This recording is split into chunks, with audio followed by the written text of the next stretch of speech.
조갑제 TV 시청자 여러분 안녕하십니까? 2024년 8월 28일 오후 4시 30분입니다.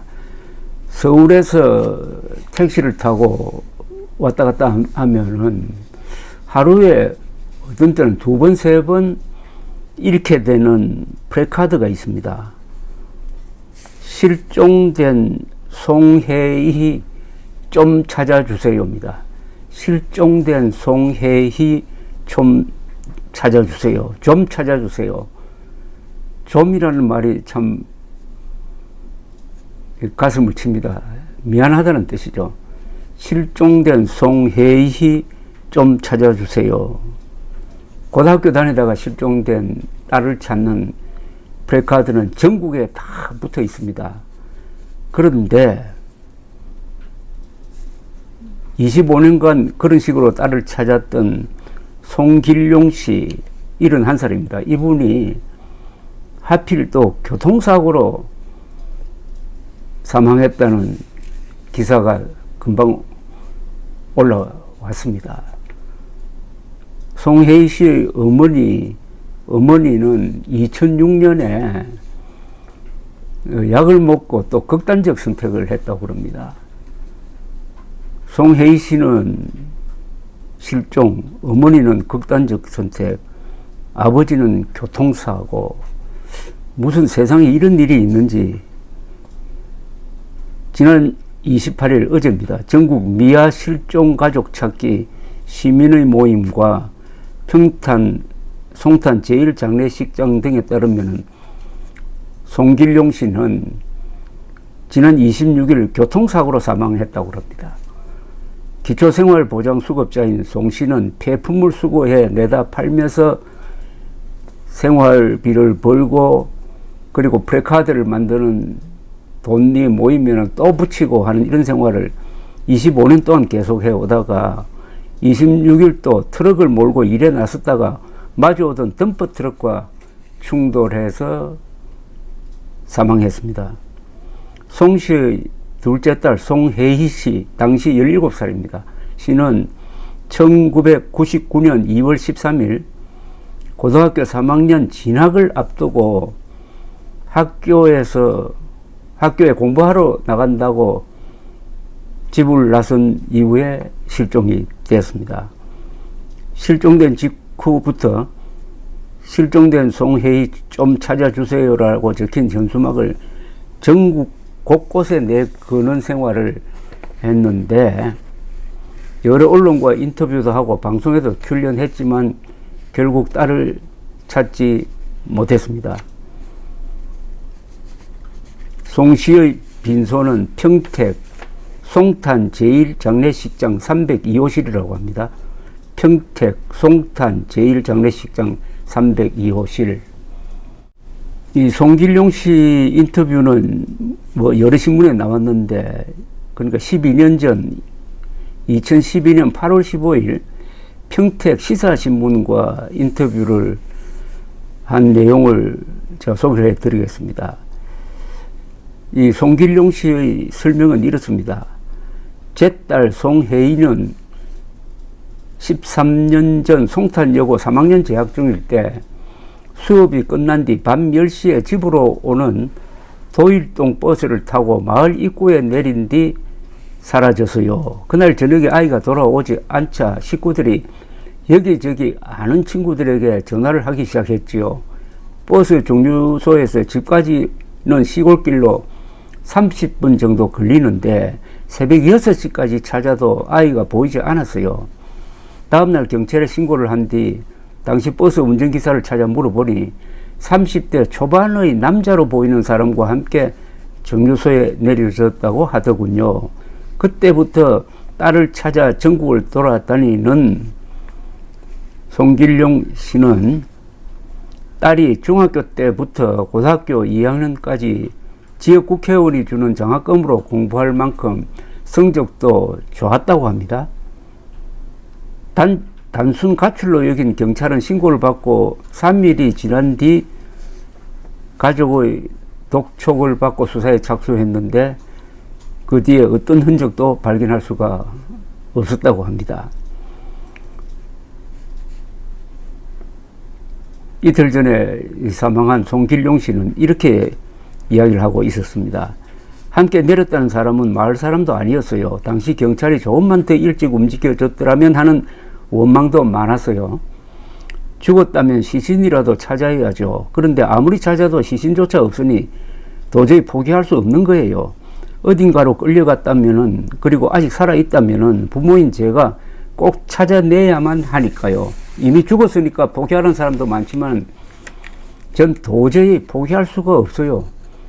어떻게 죽은 걸 확인하지도 못했는데 부모가 자식을 먼저 포기할 수 있겠어요? 라고 이야기를 했습니다. 딸의 실종과 함께 송길용 씨의 인생도 바뀌었습니다. 당시 개를 수백 마리나 키우는 농장을 경영하다가 이런 걸 다 정리를 하고 부인과 함께 전국을 돌아다니면서 딸을 찾아 나섰다는 겁니다. 전단지도 만들고 프레카드로 만들고. 송길용 씨는 이렇게 이야기를 했습니다. 전국을 누비며 딸을 찾느라 애 엄마와 저는 거의 미쳐 있었어요. 밥을 굶는 건 다반사였고 괴로움을 이기지 못해 술이 있어야 차에서 간신히 잠이 드는 경우가 많았지요. 애 엄마는 우울증에 심장병이 생겨 고생했는데 어느 날 일을 나갔다 들어와 보니 딸 찾는 전단지를 가슴에 품고 약을 먹고 죽어 있더라고요. 라고 했습니다. 전단지를 받자마자 찢어버리는 사람들을 볼 때 가장 마음이 아파요. 꼭 내 딸에 대한 세상의 무관심을 확인하는 것 같은 기분이 들거든요. 저 역시도 아이가 사라지기 전에는 남의 일이라고만 생각했었는데 막상 내 앞에 그런 일을 닥치고 보니 세상 모든 일이 내 일 아닌 게 없더라고요. 가진 건 전국을 돌아다닐 때 차 한 대뿐이지만은 죽기 전까지는 딸을 찾아다닐 거예요. 애 엄마에게도 약속했어요. 혜이를 꼭 찾아내고야 말겠다고요. 세상 모든 자식 가진 부모들이라면은 모두 저와 같은 마음이지 않을까요? 라고 이야기를 했습니다. 참 실종되고 소식이 없고 죽었는지 살았는지 확인도 안 된 상태, 차라리 시신이 발견됐다면 깨끗이 단념할 수가 있는데 이 상태가 얼마나 고통스러운지 뭐 짐작은 할 수 있지만은 그 고통을 같이 느낄 수는 없는 거죠. 송길용 씨만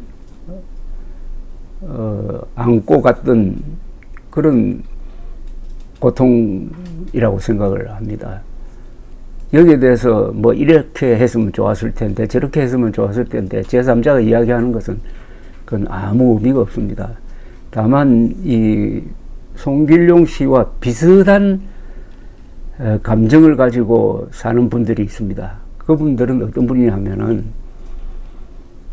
자녀나 친족을 이 살인자에게 목숨을 빼앗긴 사람의 유족입니다. 유족. 송길용 씨처럼 딸이 살인자에게 목숨을 빼앗겼는데 그 살인자는 사형 선고를 받아서 사형 집행도 안 되고 지금 살고 있다. 감옥에 살고 있다. 하는 상태는 아마 송길용 씨만큼 아주 가슴이 아프고 제대로 생활을 하기 어려운 그런 상태가 아닐까 짐작이 듭니다. 지금 살인을 저질러도 요새는 사형 선고가 안 나옵니다. 한 사람 죽여가지고는 사형 선고가 안 나옵니다. 두 사람 이상 죽여야 요사이는 사형 선고가 나옵니다. 그런데 사형 선고가 나와도 1998년 이후에 김대중 정부 이후에 사형 집행을 하지 않습니다. 이건 완전히 우리 법무부 장관과 대통령의 직무유기입니다. 1998년 이후의 역대 대통령, 역대 법무장관 책임져야 합니다. 우리 법에는 반드시 6개월 이내로 법무부 장관이 사형을 집행하게 돼 있어요. 그런데 한 번도 제대로 토론도 안 해보고 지금까지 사형 집행을 하지 않고 있습니다. 그런 사이에 살인을 저지르고도 살아있는 사람이 60명이 넘습니다. 그 60명이 죽인 피살자 수가 200명이 넘습니다. 200명의 가족. 200명의 가족은 어떤 심정일까요? 아마 송길용 씨 비슷한 심정일 겁니다. 누가 조사를 한번 해봐야 될 텐데 63명이 죽인 사람이 200여 명이라면은 그 200여 명의 가족, 부모, 형제 중에서 후유증으로 자살하든지 아니면은 죽은 사람이 또한 한 200명 되지 않을까요? 그 넘을지도 모릅니다. 그래서 저희 출판사에서 몇 년 전에 사형을 집행하라는 책을 냈습니다. 김태수 변호사가 쓴 아주 훌륭한 책입니다. 침묵하는 다수를 위한 사형 존치론. 목소리 큰 소수의 위선을 벗긴다. 만약 내 가족이 피해자였더라도 라는 질문에 당신은 답할 수 있나? 송혜희 씨 실종 사건을 이야기하다가 갑자기 이 사형 문제로 화제가 바뀌었습니다만은 미국 영화에 보면은 미국에서는 사형 집행을 할 때 뭐 가스실에서 사형 집행을 한다든지 요새는 약물 투입으로 사형 집행을 하는데 할 때 그 살인범의 손에 죽은 피살자 가족을 초청을 해가지고 참관하도록 합니다.